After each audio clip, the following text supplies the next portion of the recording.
Check increasing और decreasing जी।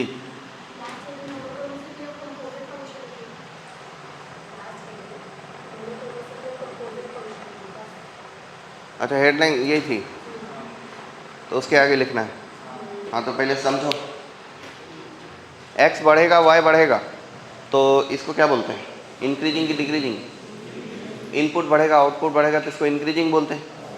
तो अगर दोनों ही फंक्शन इंक्रीजिंग है तो composition f of g of x, मान लो एफ ऑफ एक्स इंक्रीजिंग है जी ऑफ एक्स इंक्रीजिंग है, तो f of g of x क्या होगा, इंक्रीजिंग की डिक्रीजिंग, और g of f of x क्या होगा, डिक्रीजिंग। अब मान लीजिए कि एफ ऑफ एक्स इंक्रीजिंग है जी ऑफ एक्स डिक्रीजिंग है, तो f of g of x क्या होगा, इनपुट डिक्रीज हो रहा है फंक्शन के अंदर तो आउटपुट क्या होगा, आउटपुट क्या होगा, डिक्रीज होगा। और अगर एक फंक्शन मान लीजिए एफ ऑफ एक्स डिक्रीजिंग है जी ऑफ एक्स इंक्रीजिंग है तो f of g of x क्या होगा, और दोनों ही डिक्रीजिंग है, एफ ऑफ एक्स भी डिक्रीजिंग है जी ऑफ एक्स भी डिक्रीजिंग है, तो f of g of x क्या होगा। नहीं समझ रहे, लिख लो, लिखते लिखते समझ जाएगा।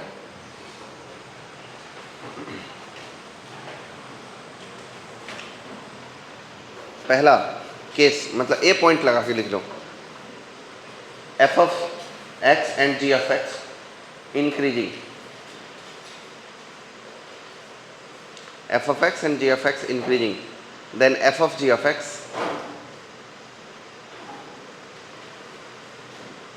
and g of f of x is increasing.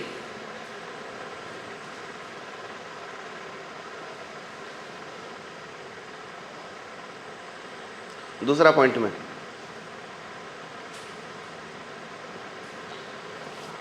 let f of x and g of x both are decreasing, let f of x and g of x both are decreasing, then f of g of x and g of f of x are क्या होना चाहिए, बढ़ता कि घटता, बढ़ता, increasing.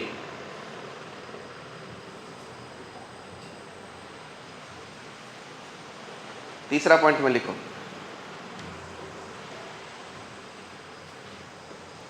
कि let f of x is increasing g of x is decreasing,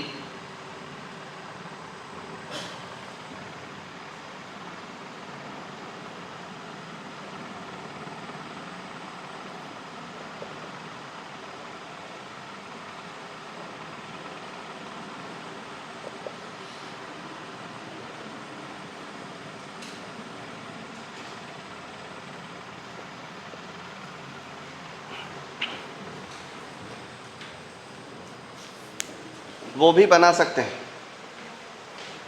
ये भी वही कह रहा है। अच्छा लास्ट में क्या लिखे, f of x is increasing g of x is decreasing, then f of g of x then f of g of x is decreasing and g of f of x is decreasing. इस table को ऐसे समझो, increasing में increasing output डालेंगे increasing होगा, लेकिन increasing में decreasing output डाल देंगे तो डिक्रीजिंग हो जाएगा, वो नहीं लिखा मैंने। डिक्रीजिंग में डिक्रीजिंग इनपुट डालेंगे तो इंक्रीज कर जाएगा, सॉरी इंक्रीज कर जाएगा, और इंक्रीजिंग में डिक्रीजिंग इनपुट डाल देंगे तो डिक्रीज कर जाएगा, और डिक्रीजिंग में इंक्रीजिंग इनपुट डाल देंगे तो डिक्रीज कर जाएगा।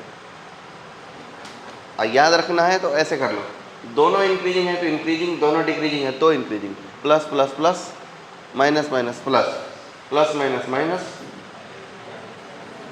नहीं plus minus minus minus plus minus, ऐसे याद रख सकते हैं।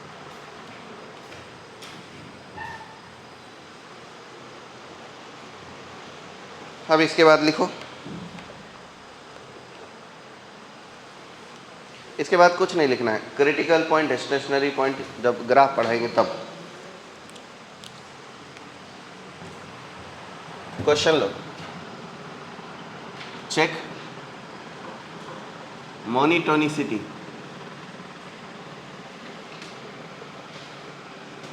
ऑफ, पहला नंबर question, y equal to f of x represents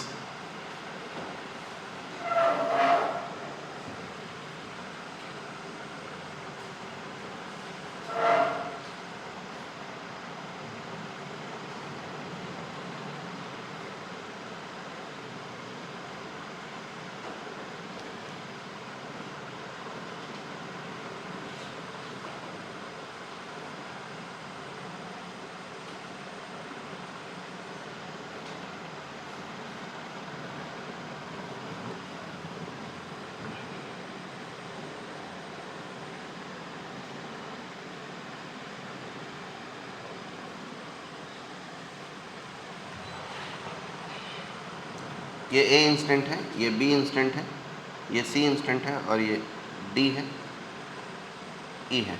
कहाँ इंक्रीजिंग है, कहाँ डिक्रीजिंग है?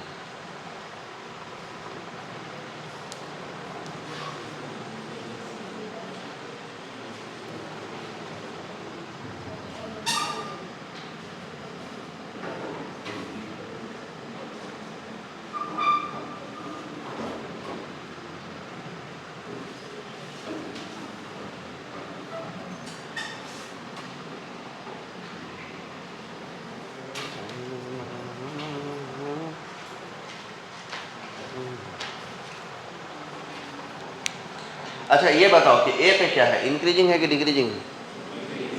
इंक्रीजिंग की डिक्रीजिंग? पक्का? नहीं, ए पर इंक्रीजिंग नहीं है।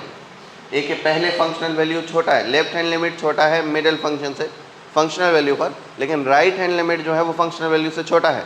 ए पर इंक्रीजिंग डिक्रीजिंग नहीं है। इस पर क्या है, बी पर?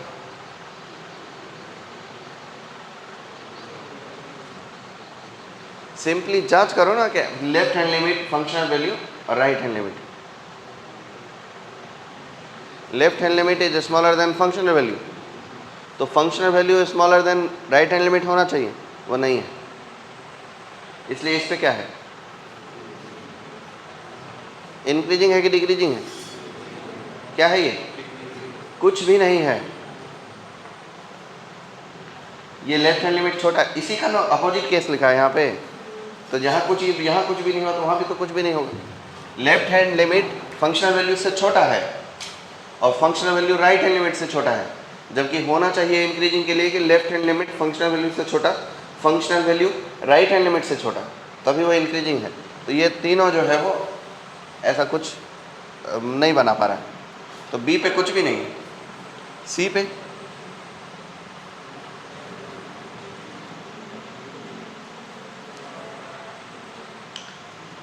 बताओ क्या है, इंक्रीजिंग की डिक्रीजिंग? कुछ भी नहीं है। Reason, left hand limit functional value से छोटा है। छोटा है कि बड़ा है? बड़ा है, लेकिन functional value right hand limit से भी तो बड़ा चाहिए, वो नहीं हो पा रहा है, इसलिए यहां पर भी कुछ भी नहीं है। इस पे क्लियर इंक्रीजिंग है, left hand limit functional value छोटा, functional value right hand limit से छोटा, ये क्लियर इंक्रीजिंग है। ये क्या है, ये क्लियर डिक्रीजिंग है। ओके,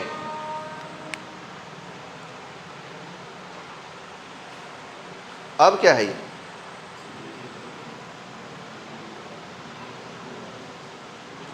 सीधा सीधा बताना है, घटा है वैल्यू उस इंस्टेंट पे कि बढ़ा है? घटा है कि बढ़ा है? घटा है। पहले ज़्यादा था, फिर कम हुआ, फिर और कम हो गया। पर ये ग्राफ तो एक दूसरे का अपोज कर रहे हैं, तो उस कंसेप्ट का क्या होगा फिर?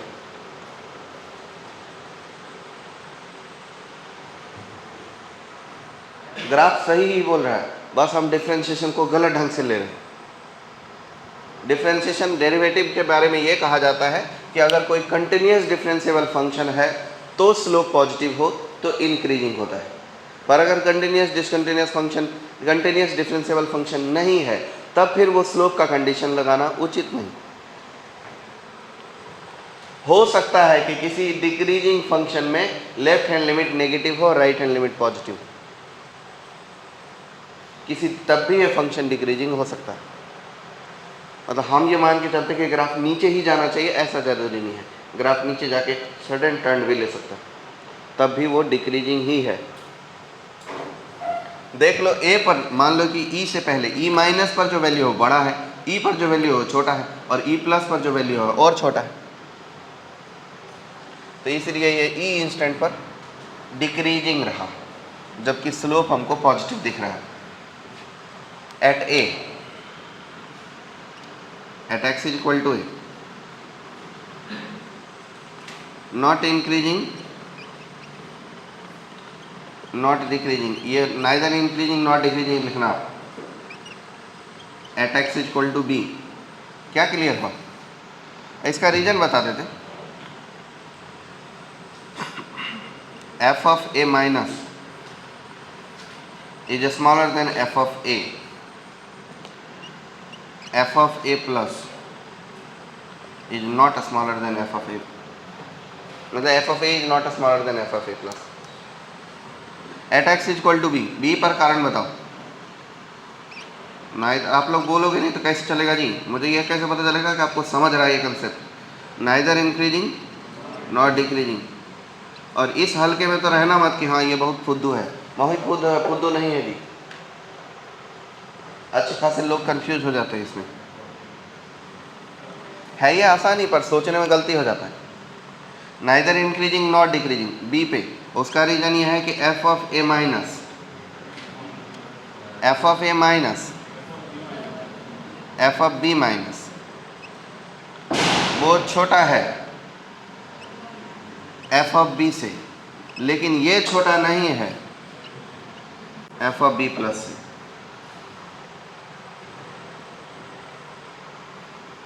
Eight x is equal to c, उस पर क्या इंस्टेंट है? वो डिक्रीजिंग है कि नहीं? है कि नहीं? नहीं है, डिक्रीजिंग नहीं है, पक्का? ओके,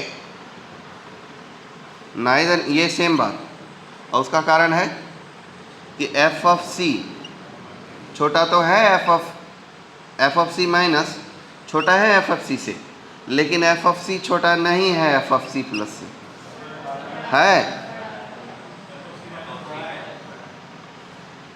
और गलत हो गया, एफ ऑफ सी माइनस बड़ा है एफ ऑफ सी से, लेकिन एफ ऑफ सी बड़ा नहीं है एफ ऑफ सी प्लस से, इसलिए ये नहीं हो पाया इंक्रीजिंग।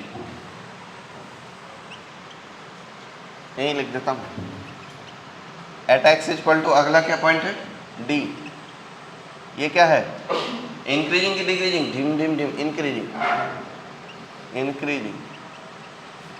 कारण क्या है? एफ ऑफ डी माइनस छोटा है एफ ऑफ डी से, और एफ ऑफ डी छोटा है एफ ऑफ डी प्लस से। At x is equal to e, e पर क्या है? ये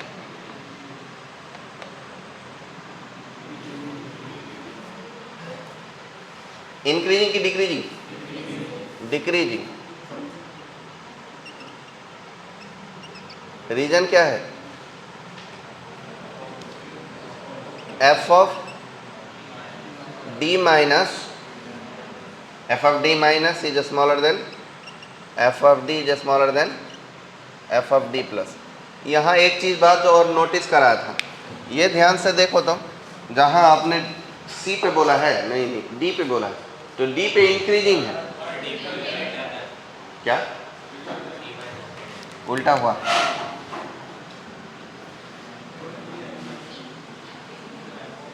ई सॉरी, हाँ तो एफ ऑफ ई पे ध्यान से देखो तो डी पे, डी माइनस पर left hand derivative, right hand derivative दोनों ही एक ही नेचर का है।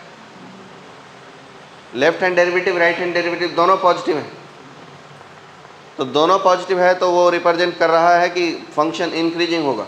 ऐसा नहीं है। Left hand derivative, right hand derivative दोनों पॉजिटिव हो तब भी फंक्शन डिक्रीजिंग हो सकता है। देख लो ऐसे,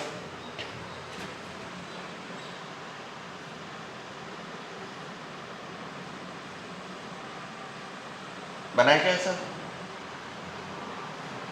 कहीं बना है क्या? नहीं बना है। तो ये भी देख लो एफ पे, लेफ्ट हैंड डेरिवेटिव भी पॉजिटिव है, राइट हैंड डेरिवेटिव भी पॉजिटिव है, लेकिन फिर भी फंक्शन क्या है? डिक्रीजिंग। मतलब डेरिवेटिव वाला फंडा सिर्फ तभी काम करेगा जब फंक्शन कंटिन्यूअस एंड डिफरेंशिएबल है। डिसकंटिन्यू है तो एक ही तरीका काम करेगा, लॉजिक, और वो है ये वाला जो एकदम फंडामेंटल चीज़ है कि घट रहा है कि बढ़ रहा है, जनरल कॉमन सेंस से पता लगाओ।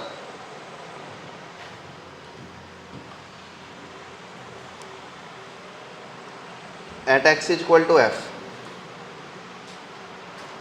क्या ये इंक्रीजिंग है कि डिक्रीजिंग? इंक्रीजिंग है कि डिक्रीजिंग? डिक्रीजिंग। जबकि वो दिख कैसा रहा है? इंक्रीजिंग। तो गलत दिख रहा है,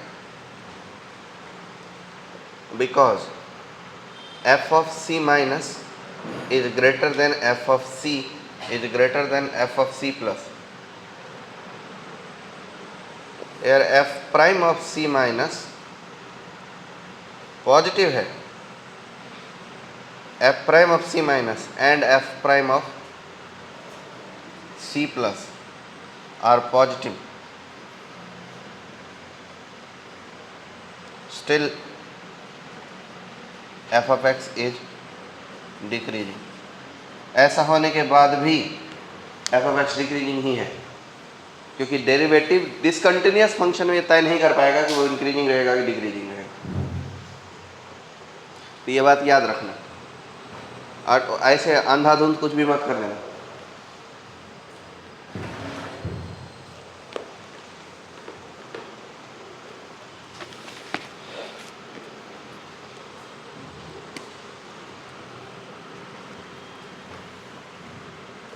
क्वेश्चन देखो,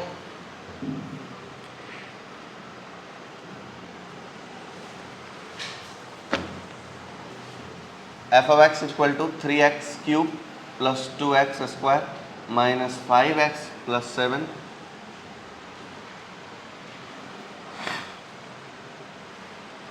then separate the intervals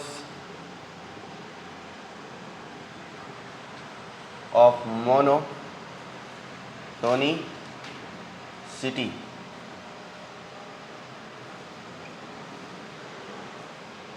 separate the interval of monotonicity. कैसे करेंगे इसको? सिंपली डिफरेंशिएट कर देंगे। F prime of x 9x square plus 4x, इसको ना, हाँ नहीं ठीक है, प्लस 4x माइनस 5, ये है, इसको बस जीरो पुट करना है और साइन स्कीम अप्लाई करना है। x की वैल्यू मिल जाएगी -4 plus minus b square 16 minus कितना 4 इंटू 9 इंटू 5 बोलो ना 180, तो प्लस 180 डिवाइडेड बाय 18 16 और 180 ना 196 होता है, 196 स्क्वायर नहीं होता है। वाह, इतना रैंडम लिखा हुआ क्वेश्चन भी सॉलिड डाटा है। चलो जी सर, ये तो और ज़्यादा बढ़िया है। -4 -18 माइनस प्लस 18, एक -1 हो जाएगा और दूसरा 10/18 5/9। साइन स्कीम लगा देंगे, -1 5/9, जीरो पे चेक कर रहे हैं, नेगेटिव आ रहा है, इधर पॉजिटिव आ रहा है, इधर पॉजिटिव आ रहा है, ये इस इंटरवल में इंक्रीजिंग, इस इंटरवल में डिक्रीजिंग, इस इंटरवल में इंक्रीजिंग। तो लिख देंगे increasing on x belongs to -∞ to -1 union 5/9 to infinity. अब आपको ये बताने की जरूरत नहीं है कि आप -1 चाहो तो इंक्लूड कर सकते हो इस नंबर को या तो इस इंटरवल में डाल सकते हो या इसमें डाल सकते हो, क्योंकि उस पर तो स्लोप जीरो ही है। तो जिस इंस्टेंट पे स्लोप जीरो हो जाता है उसे किसी भी इंटरवल में इंक्लूड किया जा सकता है, दोनों में मत कर लेना। इस -1 को या तो इसमें इंक्लूड करोगे तो इसमें छोड़ देना, पर अभी मैंने इसमें नहीं किया हूँ लेफ्ट वाले को, तो राइट वाले में करूँगा। एंड वाह and decreasing over the interval x belongs to -1 to 5 and I.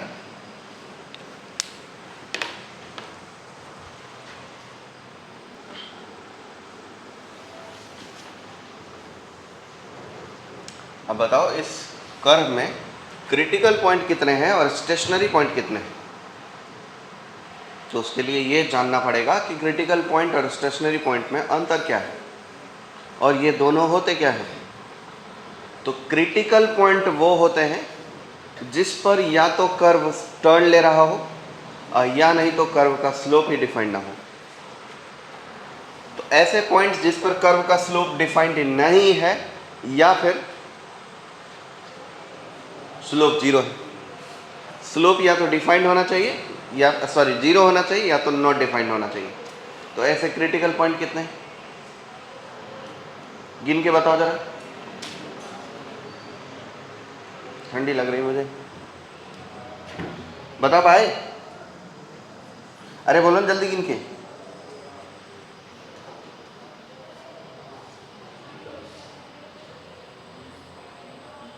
कितने कितने मिले सर आपको? कितना मिला आपको? आपको गिनना ही तो है। अच्छा क्रिटिकल पॉइंट क्या होता है बताओ जरा। अभी जो बताया वही बताओ मेरे को, मैं भूल गया हूँ। समझा ही नहीं गिनेगा कैसे। ऐसे पॉइंट को क्रिटिकल पॉइंट बोलते हैं जिस पर स्लोप जीरो हो या नहीं तो नॉट डिफाइंड हो। तो स्लोप जीरो कितने बार है इस कर्व में? अब बताओ सर देख के कितने बार स्लोप जीरो है?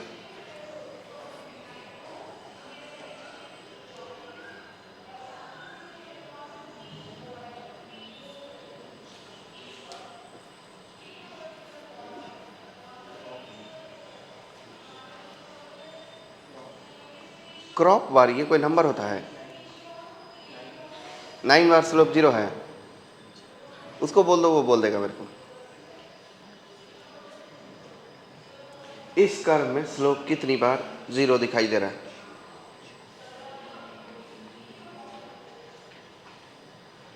ये बाबू आपका कर्वेचर एनालिसिस इतना खराब है?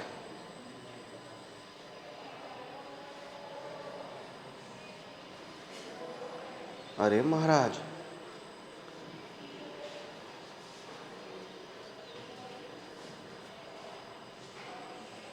तो कैलकुलस का सवाल बनता कैसे होगा जी?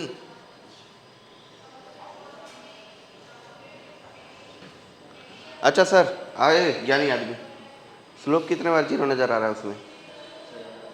6 बार। आओ इधर, आओ तो, आप ही आओ।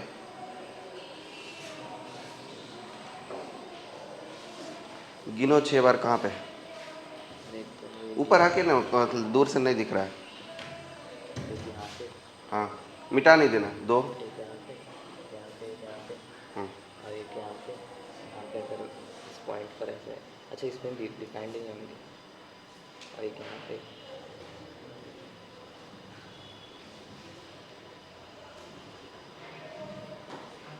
वाह वाह वाह वाह वाह वाह वाह वाह वाह वाह वाह, यहाँ आपको स्लोप जीरो दिख गया नहीं यहाँ पे डिफाइंड। और यहाँ पर भी आपको स्लोप जीरो। ये एसिम्पटोट अगर बन भी गया तो स्लोप जीरो कैसे होगा? हाँ वो एसिम्पटोट है, 4 ही होंगे।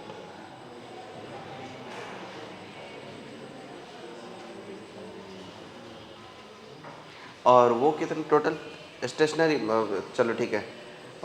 क्रिटिकल पॉइंट कितने? क्रिटिकल यहाँ पे स्लोप डिफाइंड है, तो इस वाले इसमें यहाँ पे गिनती करो ना इसमें, यहाँ पे वहाँ पे क्या, अभी गिनती करके बताओ।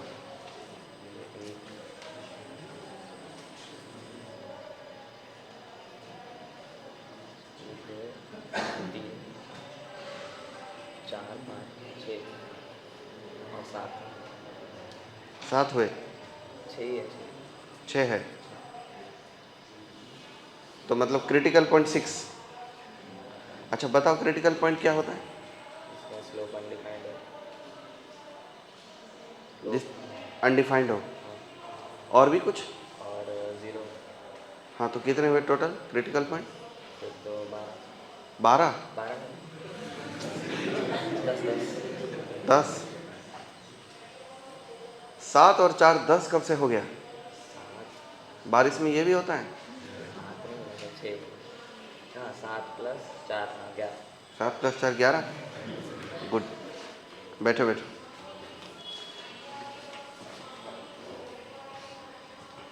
7 और 4 10 ही होता है,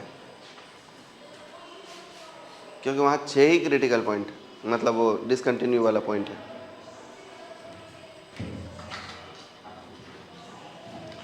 भाई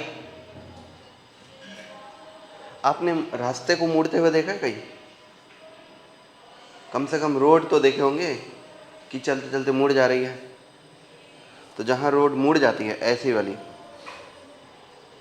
वो मुड़ने वाला बिंदु जो है, मुड़न बिंदु, उस पर स्लोप 0 होता है। याद रख पाओगे? जहाँ मुड़े वहाँ स्लोप 0 होता है। यहाँ मुड़े, मुड़न पॉइंट पे स्लोप 0 होगा, तो यहाँ पे स्लोप 0 होगा। और उसका कारण तो जाने दो, बस आप ये देख लो जहाँ मुड़ रहा है। अब आप ये मत कहना सर मुड़ तो यहाँ भी रहा है, ऐसा मुड़ने वाला नहीं। ऊपर जाके जहाँ नीचे आ रहा हूँ, जहाँ एब्सोल्यूट मुड़ रहा हूँ, यहाँ ऊपर जाके नीचे ही आया, मुड़ा ही मुड़ा। एक यहाँ पे है, एक यहाँ पे है, और एक यहाँ पे है। 4 पॉइंट पे स्लोप 0 है। आओ तो इधर, जल्दी आ जाओ ना भाई, तो ऐसे तैयारी करने लग जाते हो। टिकट कटाना पड़ता है क्या? बताओ स्लोप किधर किधर 0 है? यहाँ पे यहाँ पे हाँ सीख गए आप, शाबाश। बैठो बैठो बैठो। 4 पॉइंट पे स्लोप 0 है। अब बाकी डिसकंटिन्यू पॉइंट कितने हैं? 1। और वैसे हमको क्या पूछा, क्रिटिकल पॉइंट्स कितने हैं? 1 2 3 4 5 6 7 8 9 10। 10 क्रिटिकल पॉइंट है, जिसमें से स्टेशनरी पॉइंट कितने हैं?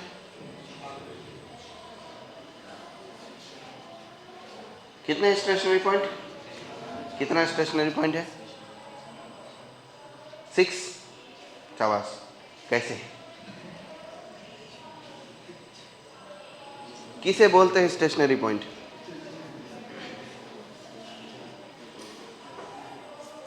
नहीं नहीं नहीं, जिस पर स्लोप 0 हो रहा हो उसको स्टेशनरी पॉइंट बोलते हैं। ठीक है, लिखो।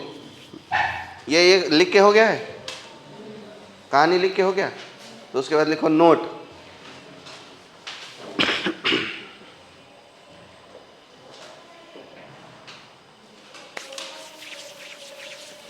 क्रिटिकल पॉइंट्स, नोट के आगे लिखो critical points.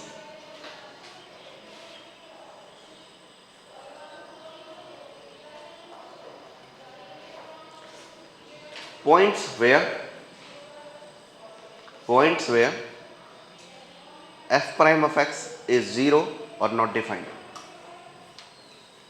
f prime of x is 0 or not defined. Not defined में इन्फिनिटी वाला सेक्शन भी आता है।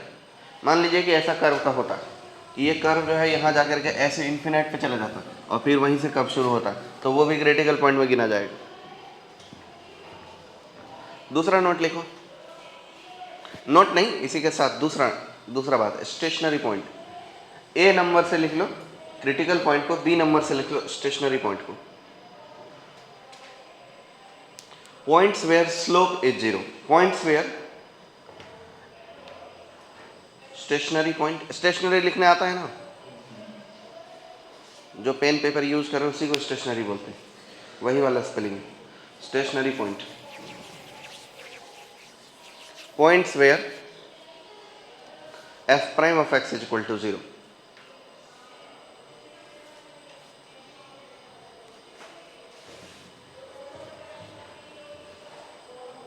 Points where f prime of x is equal to 0। चलो तीसरा नोट लिखो।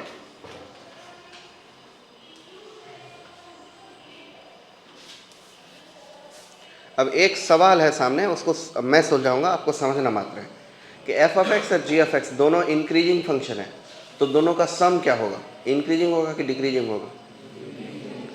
इंक्रीजिंग होगा। एंड प्लस के बाद minus, f of x minus g of x increasing होगा कि डिक्रीजिंग होगा? ये पता नहीं चल पाएगा।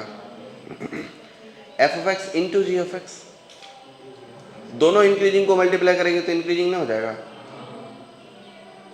दो चीज़ बढ़ रही है, दोनों को मल्टीप्लाई कर दो, लपेट दो आपस में, तो ऊपर ही जाएगा ना। गलत।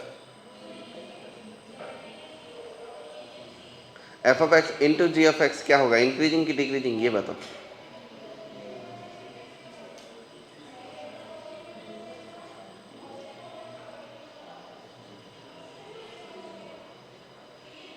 बताओ जल्दी।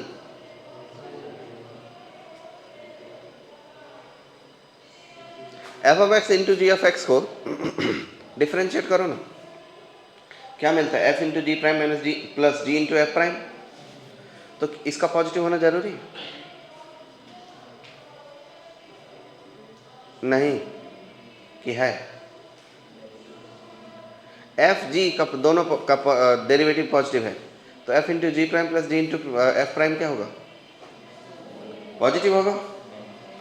अच्छा, इसलिए जो है कभी कभी दिक्कत हो जाता है आप लोगों को समझने में। अरे Kalidas, F into g prime plus g into f prime, ये अगर पॉजिटिव है भी और ये पॉजिटिव है भी, तो ये तो कुछ भी हो सकता है। ये अगर बहुत छोटा नेगेटिव नंबर हो गया तो फिर क्या करेंगे? बहुत छोटा नेगेटिव नंबर हो गया तो ये नेगेटिव भी हो सकता है, पूरा कॉम्बिनेशन पॉजिटिव भी हो सकता है, क्योंकि ये प्लस माइनस कुछ भी हो सकता है या प्लस माइनस कुछ भी हो सकता है, इसलिए श्योर नहीं है।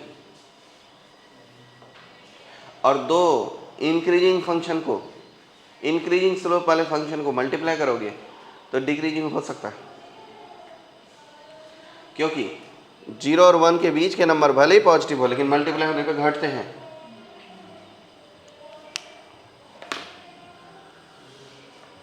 समझ पाए?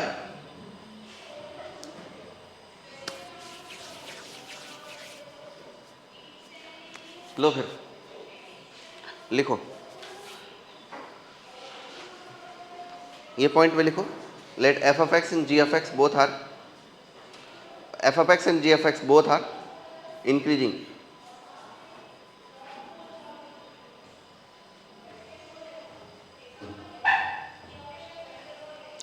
then sum is increasing, then f of x plus g of x is increasing.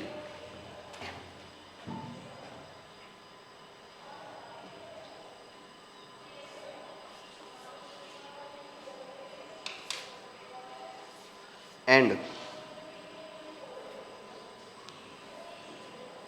f of x g of x के बीच में सब्ट्रैक्शन, ये वाला चीज़ लिखना, f of x g of x के बीच में सब्ट्रैक्शन, प्रोडक्ट, क्वोशंट, मे और मे नॉट बी।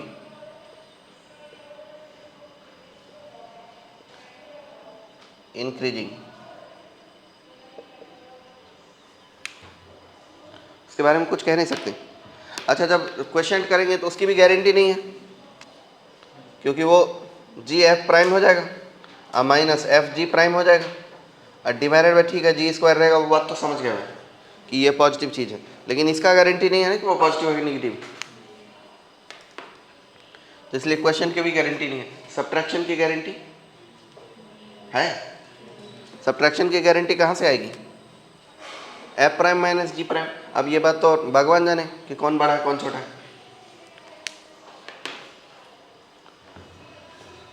तो लिख डालो।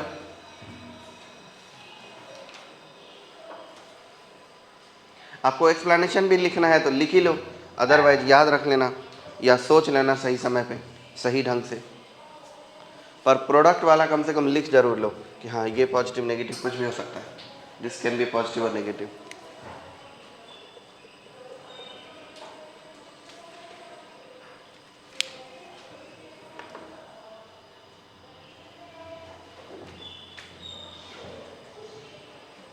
नहीं तो बाद में फिर इसी लूप में वापस सोचोगे जिस लूप में अभी सोच रहे थे। यहाँ प्रोडक्ट करेंगे तो इंक्रीज हो जाएगा।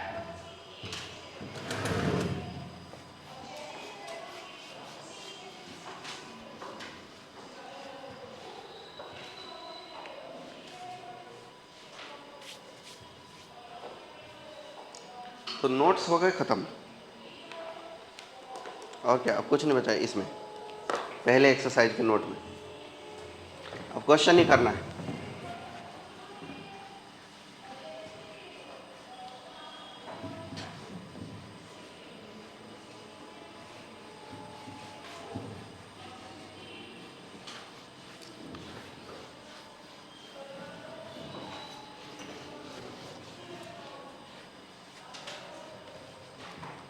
चलो लिखो, सवाल लिखो।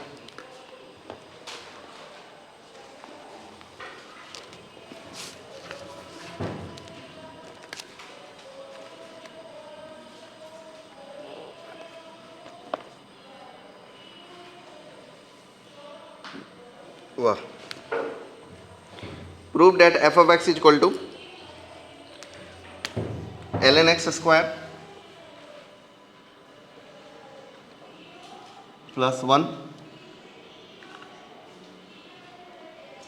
One minus 1/2 is strictly increasing over x belongs to real number।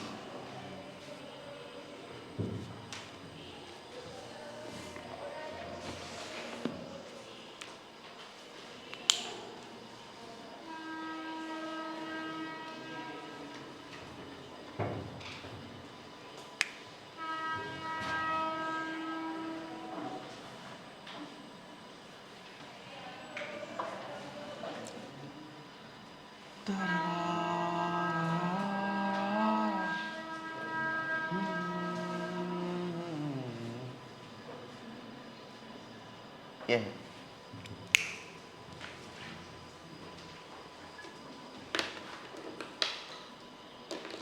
अच्छा एक बात बताओ, अगर कोई फंक्शन इंक्रीजिंग ऑलरेडी है, एफ ऑफ एक्स इंक्रीजिंग है, तो माइनस एफ ऑफ एक्स क्या होगा?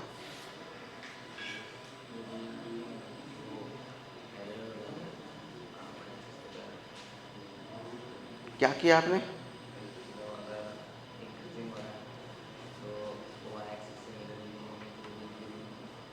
तो भी इंक्रीजिंग ही होगा। ओके।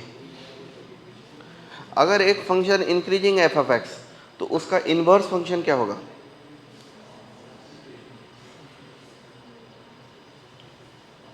इंक्रीजिंग होगा कि नहीं, कि डिक्रीजिंग होगा? क्या होगा सर अंशुल? अच्छा एक फंक्शन अगर इंक्रीजिंग है एफ ऑफ एक्स, तो इनवर्स फंक्शन निकालेंगे तो वो डिक्रीजिंग हो जाएगा।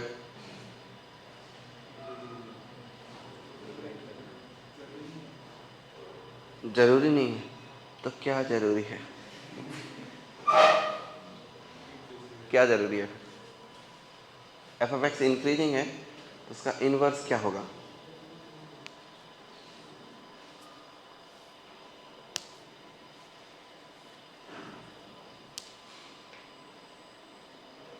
सर बता दो आप। क्या? डिक्रीजिंग, इंक्रीजिंग कैसे? कोई तो लॉजिक होगा। अच्छा ग्राफ ही ड्रॉ कर लिए, बाजी वाले को ग्राफ का वो नहीं, मुड़ना नहीं समझ आ रहा है, आप ग्राफ बना के पूरा रिजल्ट निकाल रहे हो। सर आप बताएंगे, एफ ऑफ एक्स इंक्रीजिंग है, उसका इनवर्स फंक्शन क्या होगा? इंक्रीजिंग की डिक्रीजिंग? कारण?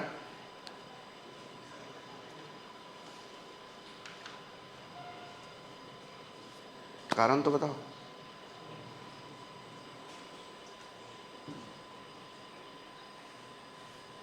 बाबू फंडामेंटल में कमजोर हैं जी, चीज़ें रटने से कैसे चलेगा? आप बताइए मैम। हाँ।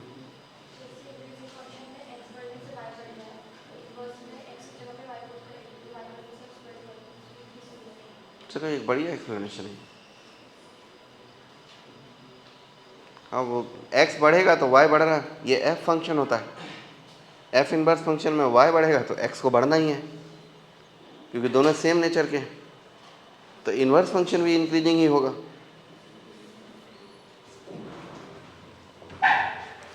फंडामेंटल थोड़ा ठीक रखिए बाबू। जो चीज़ पता है वो तो कम से कम सही समय पे काम आए। जो पता है वही लापता हो जाता है। हो, ये क्वेश्चन कितने लोग बना लिया जी? पेन उठा के बनाए कि बिना पेन उठाए? पेन उठा के बनाए हो तो भी ठीक बात है, मैं कोई बुराई नहीं करूँगा, लेकिन अच्छा होता है अगर बिना पेन उठाए बनाते। बिना पेन उठाए ये है कि लॉग हमेशा इंक्रीजिंग होता है, 1 जोड़ देने से इंक्रीजिंग के ऊपर कोई फर्क नहीं पड़ता। और e to the power minus x एक डिक्रीजिंग फंक्शन है और उसमें माइनस लगा हुआ है, तो जो डिक्रीजिंग फंक्शन है उसमें माइनस लगाते हैं इंक्रीजिंग हो जाता है, क्योंकि डिक्रीजिंग फंक्शन का f prime of x negative है। तो जब f ऑफ एक्स में ही माइनस लग गया तो f प्राइम ऑफ एक्स में भी तो माइनस लगेगा। तो f prime of x negative में माइनस लग जाएगा तो पॉजिटिव हो जाएगा। बहुत सारे एक्सप्लेनेशन है। या अगर कोई फंक्शन इस प्रकार से जा रहा है उसमें नेगेटिव लगा देंगे तो वो इस प्रकार से जाने लगता है, तो डिक्रीजिंग हो जाता है। तो अब ये इंक्रीजिंग और पूरा इंक्रीजिंग, तो जरूरत ही नहीं डिफ्रेंसिएशन की। पर आप पेन उठा के बनाए हो तो वो भी ठीक है।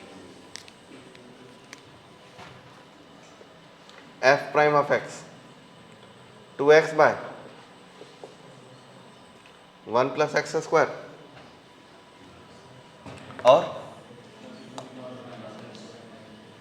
और 1 plus e to the power minus x. अब इसको पॉजिटिव सिद्ध करना तो और भारी काम है।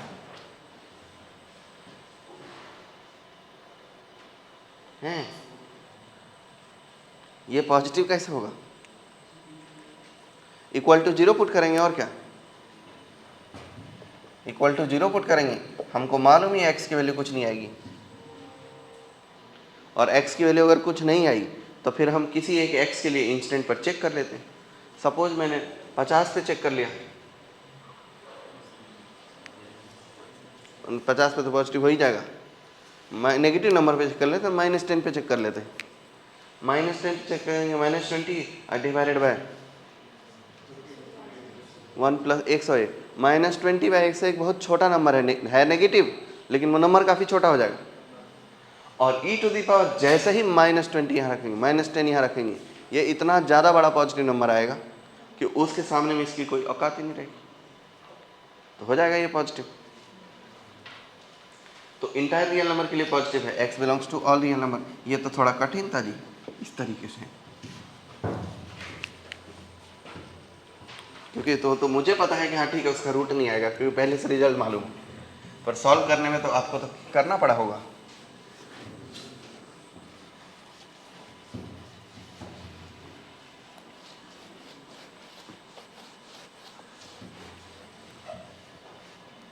चलो एक और क्वेश्चन ले ही लो, आप लोग ले रहे हो तो।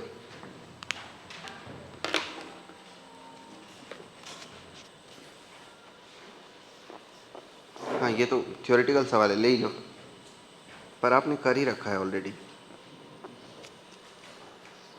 मत करो।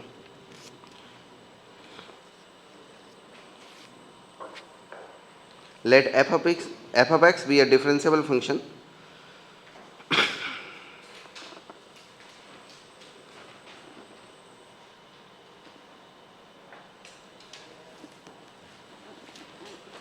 f of x be a differentiable function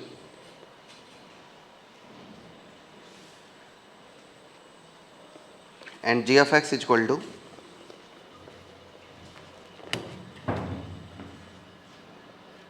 f of x be differentiable and g of x is equal to composite function है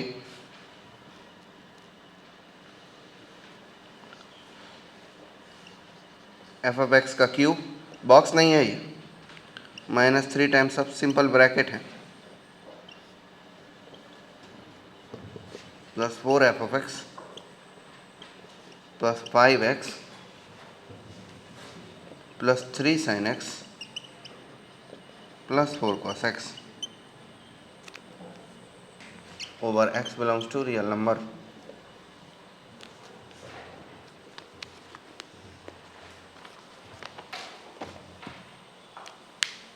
Then write the nature of g of x.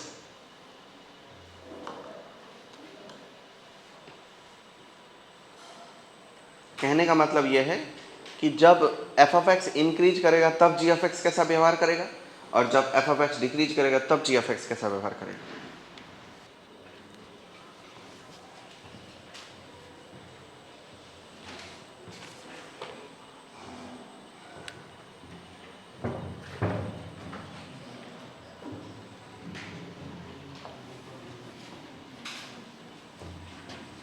चलो इसको डिफरेंशिएट कर देता हूँ. नेचर पता लगाना है तो डिफरेंशिएशन तो करना ही पड़ेगा.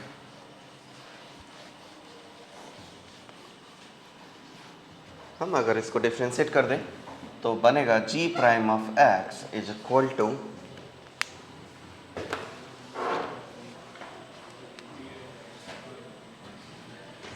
3 बार f ऑफ x का square into f prime of x. ये तीनों में एफ प्राइम ऑफ एक्स आएगा तो बाहर कॉमन रख लेंगे. -6 times F of x plus 4 times of F prime of x. 5 plus 3 sine x plus 4 cos x. ये पॉजिटिव नंबर है, कुछ भी फर्क नहीं पड़ता है, हो चुका है. 3 cos x प्लस, अच्छा डिफरेंशिएट करना है ना, 3 cos x minus 4 sin x. तो ये एक पॉजिटिव नंबर है. अरे यार हाँ ठीक है. इन दोनों की वैल्यू मिला के -5 टू +5 होती है और उसमें 5 ऐड कर दिए तो 0 से 10 हो जाएगा. तो इसकी मिनिमम वैल्यू कितनी हो जाएगी? 0 मैक्सिमम 10. ये समझ जाएगा ना कि मिनिमम मैक्सिमम लिखा है, कभी नहीं. ओके. अब इसका वैल्यू ही नहीं है, इसका रूट ही नहीं आएंगे, क्योंकि इसका b² करो 36 आएगा और 4ac करो 48 आएगा. तो इसके रूट है नहीं. तो अगर ये रूट नहीं है तो इसका मतलब ये क्वांटिटी कभी 0 होगा ही नहीं. तो इट मीन्स या तो ऑलवेज पॉजिटिव या तो ऑलवेज नेगेटिव. तो एफ ऑफ एक्स जब 0 मान ले तो फिर ये क्वांटिटी पॉजिटिव है. तो इसका मतलब है ये क्या है? Always positive. ऑलवेज पॉजिटिव, ये क्वांटिटी ऑलवेज पॉजिटिव है. तो अगर ये ऑलवेज पॉजिटिव है तो g prime of x is equal to positive into f prime of x मिला है, अब प्लस पॉजिटिव मिला है. ये इसी पे डिपेंड करेगा. +0 से 10 तक का नंबर है कि जब ये इंक्रीज कर रहा होगा तो ये भी पॉजिटिव हो जाएगा, और अगर ये नेगेटिव हुआ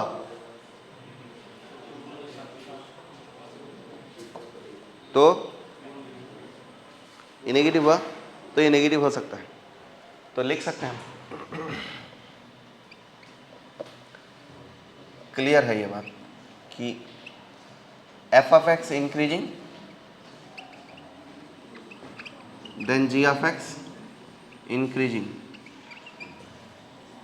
and when f of x decreasing then g of x decreasing. या इसी बात को ऐसे लिखा जाता है, f prime of x into g prime of x positive. ये स्टेटमेंट ऐसे 4 ऑप्शन बना सकते थे इसका, ऐसे 2-3 और ऑप्शन दे देते f of g of x वगैरह फॉर्मेट करना.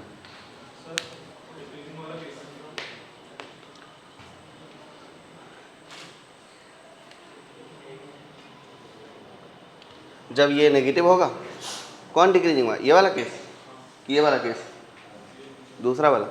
जब ये नेगेटिव होगा तब जी प्राइम ऑफ एक्स नेगेटिव हो सकता है, पर गारंटी नहीं है. हो सकता है, गारंटी नहीं है. तो हमको सिर्फ नेचर लिखना है कि एफ प्राइम ऑफ एक्स, या ऐसे लिख सकते हैं हम, डिक्रीजिंग की गारंटी नहीं ले सकते. हम ऐसे लिख सकते हैं कि एफ प्राइम ऑफ एक्स अगर पॉजिटिव है तो मतलब ये अगर इंक्रीजिंग है तभी वो इंक्रीज करेगा, लेकिन ये डिक्रीजिंग होने पर भी कुछ समय के लिए इंक्रीज कर सकता है।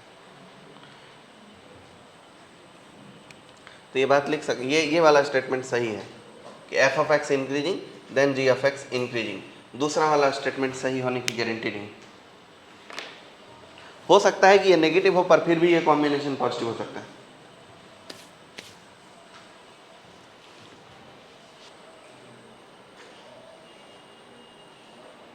सारे इंक लेफ्ट साइड में ही क्यों गिर रहे हैं?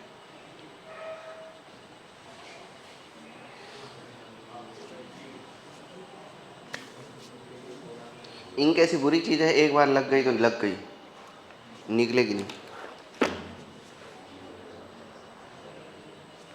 कोई बात नहीं, इंक विंक जो है अच्छी बात है, गहना है हमारा। क्वेश्चन लिखो।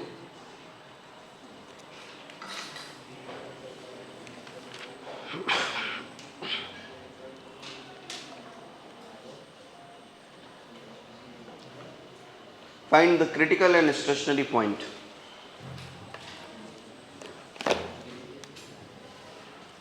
Find the critical and stationary point of the function f of x. x minus 2 का पावर 2 by 3, x minus 2 का power 2 by 3 into 2x plus 1. Stationary point और क्रिटिकल पॉइंट बताना। स्टेशनरी पॉइंट तो सिंपली स्लोप जीरो करना है, critical point मतलब simply slope undefined करना। Simply differentiate करेंगे तो डेरिवेटिव नहीं एग्जिस्ट करने के पॉइंट आएंगे, x इक्वल टू 2, और स्लोप जीरो के पॉइंट आएंगे 0 1। तो स्टेटमेंट ये रहेगा कि f prime of x not exist at x equal to 2 and f prime of x equal to 0 at 0 and 1। तो x इक्वल टू 1 2 हो गए critical point, 1 2 and 0, x equal to 0 1 2 ये हो गया क्रिटिकल पॉइंट, और x इक्वल टू 1 and 0 नहीं रे, f prime of x कब 0 है? x इक्वल टू कितना 1, ओके, और f prime of x not exist, x equal to 2। हाँ तो ये क्या है? स्टेशनरी पॉइंट, और ये क्या है? Critical point. क्या स्टेशनरी पॉइंट क्रिटिकल पॉइंट होते हैं? हाँ। क्या क्रिटिकल पॉइंट स्टेशनरी पॉइंट होते हैं? हो सकते हैं, नहीं भी हो सकते हैं। अगला लिखो।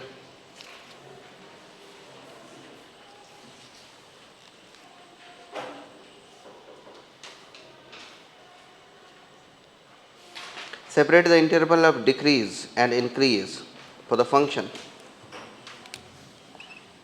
Separate the interval for increase and decrease and increase for the function cos pi by x.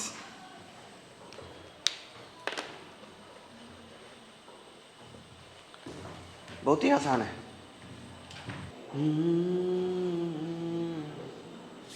Time हो रहा है, डिफरेंशिएट करो इसको भाई। क्या मिल जाएगा?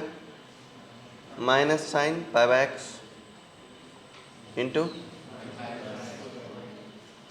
1 बाय एक्स स्क्वायर। माइनस गायब कर दें, इसको ग्रेटर देन 0 कर दें, ये भी गायब कर देते हैं। Sign pi by x greater than 0 मतलब पाई बाय एक्स क्या? इवन पाई से ऑड पाई तक, 2n पाई से 2n प्लस 1 पाई तक, पाई पाई पाई कैंसिल हो गया।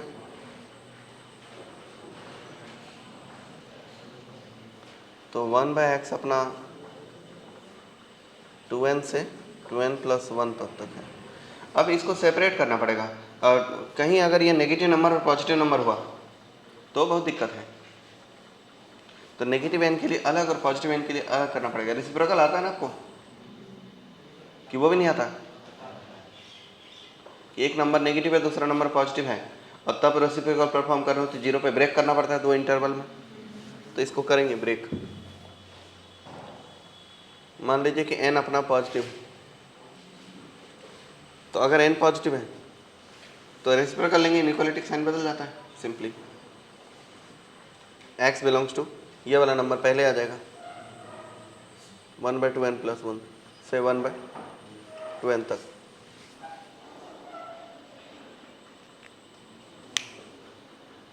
अच्छा, इसमें नहीं करना पड़ेगा सेपरेट, क्योंकि इसके बीच में कभी जीरो आएगा ही, जीरो तो हमेशा ही इंटरवल पे। तो बस आपको n≠0 लगाना पड़ेगा, बाकी सब में काम कर जाएगा ये। क्योंकि अगर n नेगेटिव है तो ये और ये दोनों ही नेगेटिव होगा। -1 रखने पर हाँ नेगेटिव तो होना ही है। n नेगेटिव है तो दोनों ही नेगेटिव होगा। तो फिर अब चाहे नंबर नेगेटिव रहे या पॉजिटिव रहे, रेसिप्रोकल पे साइन बदलता ही है। तो ये दोनों ही नेगेटिव है तो साइन बदल जाएगा, और दोनों ही पॉजिटिव है तो भी साइन बदल जाएगा। बस n 0 नहीं होना चाहिए। अगर n 0 हुआ तो n एग्जैक्ट 0 होगा तो फिर ये रेसिप्रोकल पॉसिबल नहीं है। तो ये हुआ इंक्रीजिंग के लिए, फॉर इंक्रीजिंग। और जो बच गया है इसके अलावा वो डिक्रीजिंग में लिख दो। बात ख़त्म हुआ। 6.1 का डीपीपी, 6.1 के सवाल ये बना लीजिए, इलस्ट्रेशन भी इससे बना लेना। आप बोलोगे इस पे और एग्जाम्पल चाहिए जो थ्योरी आपको सिखाया गया है उस पर, तो ठीक है, कल और परीक्षा एग्जाम्पल करेंगे।